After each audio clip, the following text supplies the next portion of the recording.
अस्सलामुअलैकुम वरहमतुल्लाहि वबरकातुहू। माज़िद सामीन कराम, उम्मीद करता हूँ आप सब खैरियत से होंगे, मेरी वीडियोस को एंजॉय कर रहे होंगे। आज का मौजू आप लोग देख सकते हैं। जी हाँ फ्रेंड्स, अमूमन प्याज काटते हुए ख़वातीन के आंखों से आंसू बहने लगते हैं, क्योंकि बहुत तकलीफ़ होती है जब प्याज काटे जाएँ। तो एक असल में होता ही है कि प्याज के अंदर एक सल्फ़र गैस होती है। जब प्याज को काटा जाता है वो गैस निकलती उठती है और आंखों में लगती है, और हमारे आंखों के आंसुओं से, पानी से जब वो टकराती है गैस, तो सल्फ्यूरिक एसिड तैयार हो जाता है, जिसकी वजह से आंखों से आंसू आने लगते हैं।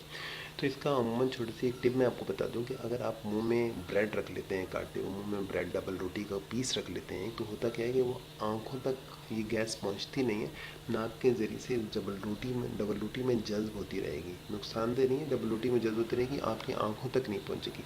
तो मुंह में एक छोटी सी डबल रोटी का पीस रख लीजिए और प्याज मज़े से काटिए। अगर ये नहीं हो सकता, डबल रोटी अवेलेबल नहीं है, तो प्याज काटने से पहले उनको ठंडे पानी में प्याज़ों को रख लें। तकरीबन आधा एक घंटे तक प्याज़ों को ठंडे पानी में रख लें।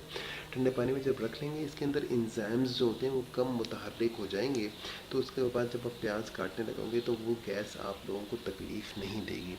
वैसे एक जदीद तहकीक के मुताबिक जब प्याज काटे जाते हैं, आंखों से आंसू बहते हैं, ये बीनाई के लिए अच्छे होते हैं कि आंखों की एक तो है सफाई हो जाती है इससे। तो ये छोटी सी टिप्स थी जो मैंने आपको बता दी हैं, और ये भी बता दिया कि दूसरा ये कि ये नुकसानदेह नहीं होते। अगर आंखों में प्याज लगे तो नुकसानदेह नहीं है। आई होप आपको आज की वीडियो पसंद आई। कि वीडियो पसंद आए तो चैनल को ज़रूर लाइक सब्सक्राइब ज़रूर कीजिएगा। Thanks for watching. अल्लाह हाफिज़।